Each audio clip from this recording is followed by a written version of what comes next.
आकाशवाणी मुंबई.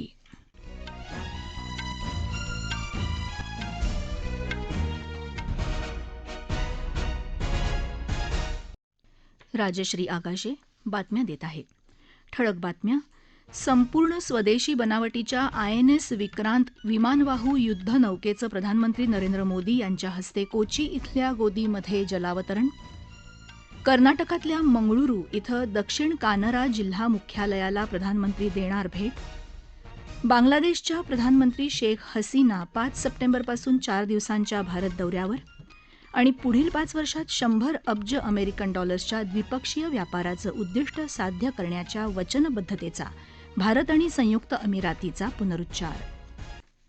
देशातल्या पहिल्या संपूर्ण स्वदेशी बनावटीच्या आयएनएस विक्रांत या विमानवाहू युद्धनौकेचं प्रधानमंत्री नरेंद्र मोदी यांनी आज कोची इथल्या गोदीमध्ये जलावतरण केलं. त्यावेळी बोलताना प्रधानमंत्री म्हणाले की भारतानं युद्धनौकांची रचना आणि निर्मिती करण्याची क्षमता असलेल्या मोजक्या राष्ट्रांमध्ये आपलं स्थान निर्माण केलं आहे. भारतीय नौदलाचा समृद्ध वारसा लक्षात घेऊन संपूर्णपणे नव्यानं बनवण्यात आलेलं नौदलाचं नवीन बोधचिन्ह आणि ध्वजाचं अनावरणही आज प्रधानमंत्र्यांनी केलं. आयएनएस विक्रांत विमानवाहू युद्धनौकेची स्वदेशी निर्मिती हे संरक्षण क्षेत्रात आत्मनिर्भर होण्याच्या दृष्टीनं टाकलेलं महत्त्वाचं पाऊल असून त्यादृष्टीनं 2 सप्टेंबर हा भारताच्या दृष्टीनं ऐतिहासिक दिवस आहे, असं प्रधानमंत्री नरेंद्र मोदी यांनी आपल्या ट्विटर संदेशात म्हटलं आहे. या नौकेची निर्मिती कोचीन शिपयार्ड मर्यादित या भारतीय कंपनीनं केली आहे. ही युद्धनौका अत्याधुनिक तंत्रज्ञानानं आणि सुविधांनी युक्त असून भारतीय नौदलाच्या इतिहासातील सर्वात मोठी युद्धनौका आहे. त्यामुळे भारतीय नौदलात आता 2 विमानवाहू युद्धनौका कार्यरत राहणार असून त्यामुळे भारताची सागरी सुरक्षा अधिक मजबूत होणार आहे. भारतीय नौदलाची आयएनएस सातपुडा ही युद्धनौका प्रशांत महासागर क्षेत्रातल्या आपल्या तैनातीचा भाग म्हणून आज दक्षिण प्रशांत महासागरातल्या फिजी बेटांची राजधानी सुवा इथं पोहोचली. दोन्ही देशांमधली मैत्री आणि सहकार्य मजबूत करण्याच्या उद्देशानं गेल्या 4 वर्षांमध्ये भारतीय नौदलाच्या जहाजानं दिलेली ही पहिलीच भेट आहे. ही युद्धनौका पर्यटकांसाठी खुली राहील. तसंच यावेळी जहाजावरचे कर्मचारी संरक्षण दलाच्या वरिष्ठ अधिकाऱ्यांशी संवाद साधण्याबरोबर जनसमुदायापर्यंत पोहोचण्यासाठी विविध कार्यक्रम आयोजित करतील. चीनमध्ये अल्पसंख्याकांचा पद्धतशीरपणे गैरवापर होत असल्याचं सुचवणाऱ्या पुराव्यांचं कठोर परीक्षण करणाऱ्या संयुक्त राष्ट्रांच्या अहवालाचं युरोपियन संघटनेचे परराष्ट्र धोरण प्रमुख जोझेफ बोरेल यांनी स्वागत केलं आहे. चीनच्या शिंजियांग प्रांतात उईगर आणि अन्य मुस्लिम अल्पसंख्य समुदायाच्या नागरिकांना नियमितपणे शिबिरात ठेवलं जातं आणि या ठिकाणी त्यांच्यावर गंभीर स्वरूपाचे अत्याचार केले जातात, असं या अहवालात म्हटलं आहे. संयुक्त राष्ट्रांनी 31 ऑगस्ट रोजी प्रकाशित केलेल्या अहवालानुसार चीन सरकार शिंजियांग क्षेत्रात उईगर आणि तुर्की समुदायाला लक्ष्य करून त्यांनी केलेले अत्याचार मानवतेविरोधातले अपराध ठरू शकतात. दरम्यान संयुक्त राष्ट्रांच्या अहवालानं चीनमध्ये अल्पसंख्याकांचा नरसंहार होत असल्याच्या अमेरिकेच्या मताला बळकटी मिळाल्याचं अमेरिकेचे राज्य सचिव अँटनी ब्लिंकन यांनी म्हटलं आहे.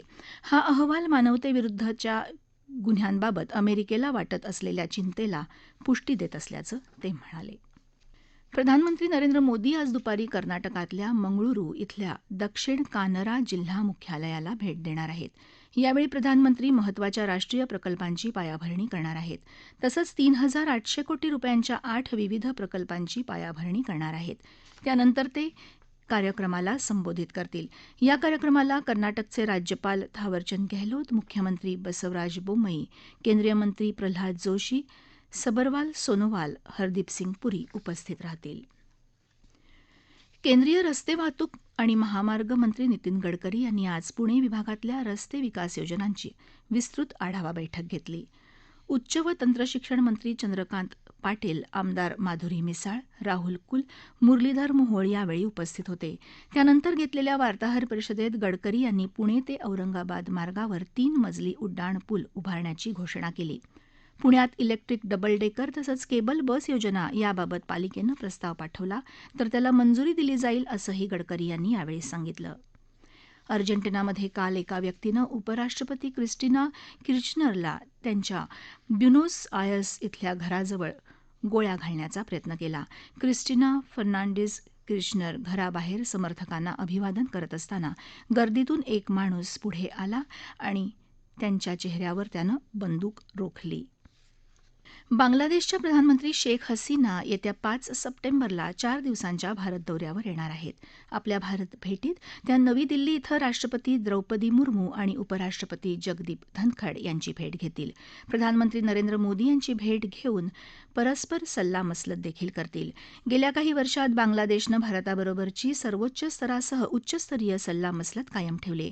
बांगलादेशच्या प्रधानमंत्री शेख हसीना यांच्या ह्या भेटीमुळे दोन्ही देशांमधल्या ऐतिहासिक आणि सांस्कृतिक संबंध आणखी मजबूत होतील, तसंच परस्पर विश्वास देखील वृद्धिंगत होईल, अशी माहिती परराष्ट्र मंत्रालयाचे प्रवक्ता अरिंदम बागची यांनी दिली. या राष्ट्रीय बातम्या आकाशवाणीच्या मुंबई केंद्रावरून देत आहोत. कोरोना विरुद्धचा लढा बळकट करूया. चला, पुढाकारानं घ्या खबरदारीसाठी लसमात्रा. स्वातंत्र्याच्या अमृत महोत्सवानिमित्त 15 जुलैपासून 75 दिवस सर्व लसीकरण केंद्रांवर अगदी विनामूल्य खबरदारीची लसमात्रा.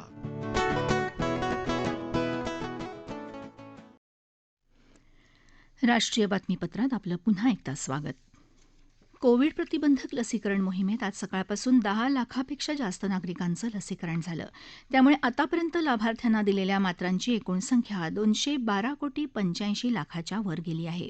राज्यात आज सकाळपासून 21,000पेक्षा जास्त नागरिकांचं लसीकरण झालं. त्यामुळे राज्यात आतापर्यंत लाभार्थ्यांना दिलेल्या मात्रांची एकूण संख्या 17,60,00,000च्या वर गेली आहे. त्यामध्ये 83,42,000पेक्षा जास्त नागरिकांनी खबरदारीची लसमात्रा घेतली आहे. जम्मू काश्मीर केंद्रशासित प्रदेशातले शोपियां, कुलगाम आणि गांदरबल हे जिल्हे आयुष्मान भारत प्रधानमंत्री जन आरोग्य योजना आरोग्य अंतर्गत 100% कुटुंबांना लाभ देणारे पहिले जिल्हे ठरले आहेत.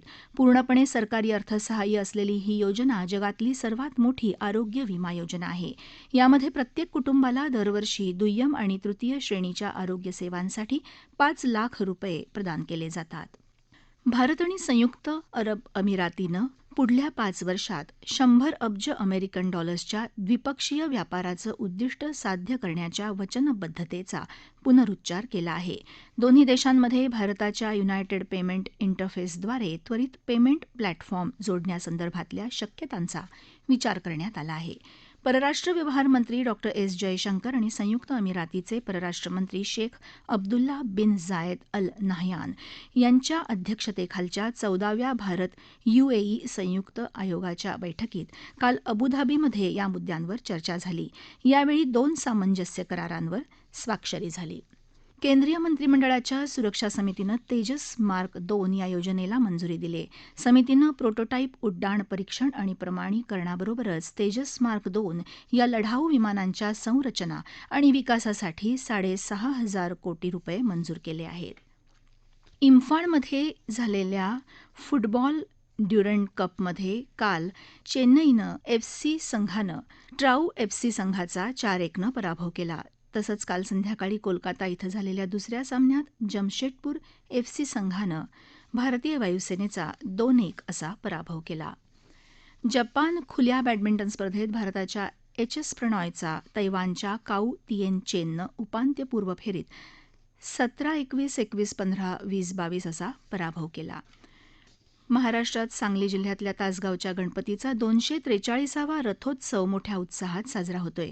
तासगावच्या सिद्धिविनायकाचा रथोत्सव आणि या देवळामधली 96 फूट उंचीची गोपुरं हे या ठिकाणाचं वैशिष्ट्य समजलं जातं. ठळक बातम्या पुन्हा एकदा.